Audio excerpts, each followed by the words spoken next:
Welcome back to Manisha's mini world. অনেকদিন পর ফিরে এলাম আবারও আমার 15 ডেজ ব্লগ চ্যালেঞ্জ নিয়ে। মাঝখানে কিছুদিন ব্রেক নিতে হয়েছিল আমার ব্যক্তিগত সমস্যার কারণে, কিন্তু আজ থেকে আবারও নতুন করে শুরু করছি। যে ভিডিওটা আজকে আমি তোমাদের সাথে শেয়ার করতে চলেছি এটা ছিল ডে 5 এর। ডে 5 আর 6 এর পর থেকে আমি কোনো রকম ভিডিও আর ক্যাপচার করিনি।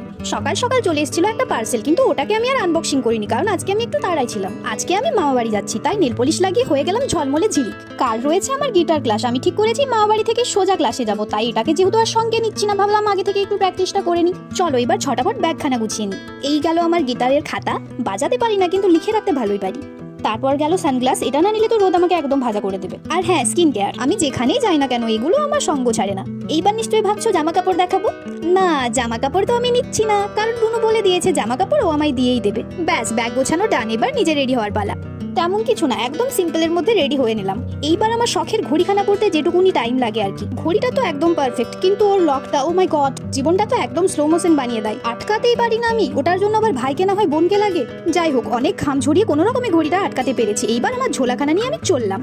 অবশেষে মামা বাড়ি পৌঁছলাম। পৌঁছতে পুরো সন্ধে হয়ে গেল, কারণ মামা বাড়ি তো একটু না অনেকটাই দূর। আসলে আমি বেরোতে একটু লেট করে ফেলেছিলাম, বোনাস হিসেবে গাড়িটাও লেট ছিল। 30 মিনিটসের রাস্তা হয়ে গেল ঘন্টাখানেকের গপ্প। পৌঁছেই বুনুকে বললাম চল বুনু একটু ঘুরে আসি, বাড়িতে বসে থেকে কি করব। দুই বোন এক মন, কিছু না ভেবেই বেরিয়ে পড়লাম। হাঁটি হাঁটি পা পা করতে করতে বেরোনোর কারণ ছিল অনেকগুলো, একটা না, মন ভালো করা। গেলা অনেকটা হাঁটার পর আমাদের চোখ গেল একটা রোলের দোকানে, আর আমরা তো যেন একদম তৃষ্ণার্থ মরুভূমির পথিক। রোল নিয়ে গল্প করতে করতে হাঁটি হাঁটি পাপা করে আমরা ফিরে এলাম বাড়ি। বাড়িতে ফিরেই আমরা আবারও বসে বললাম গপ্প নিয়ে। হাতে রোল আর সাথে গপ্প, কেমন জমবে বলো তো। রোল খেতে খেতে মনে হচ্ছিল এই গল্প কি কোনো নেটফ্লিক্সের সিরিজ, একটা সিজন শেষ হতে না হতেই আর একটা শুরু। আমাদের গপ্পের কোনো এন্ডিং নেই, শুধুমাত্র পজ হয় রোল চিবোতে গিয়ে। মানে গপ্প এতটাই লম্বা ছিল, রোলের কামড় শেষ, কাহিনী এখনো মধ্যপথে। তোমাদেরও কি এরকম গল্পবাজ ভাই, বন্ধু বা বোন আছে যাদের গল্প কখনোই শেষ হয় না? আমার তো অনেক আছে। এইবার শুরু হবে আমার বুনুর রান্না পর্ব। আমি রান্নাতে প্রো না হলেও বুনু কিন্তু আমার রান্নাতে প্রো। তাই প্রথমেই ও আমায় জিজ্ঞেস করেছিল বর্দি কি খাবি বল।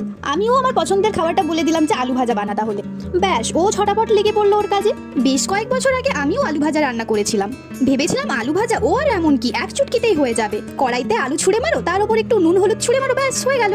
কিন্তু রান্না শেষে যেটা হয়েছিল সেটা আলু ভাজা না, যেন আলুর শেষ ইচ্ছে পূরণ ছিল। একটা আলুর টুকরো এমন কালো হয়েছিল, দেখে মনে হচ্ছিল বারবিকিউ পটেটো কয়লা। ওই আলু ভাজা খেতে গিয়ে আমার বোন আর ভাই বলেছিল রেস্ট ইন পিস আলু। আজকে আমার বুনুর পালা, দেখি ও ঠিক কেমন আলু ভাজাটা করে। আলু ভাজা শুনতে যতটা ইজি মনে হচ্ছে অতটাও ইজি না, আমি সেদিনই বুঝে গিয়েছিলাম।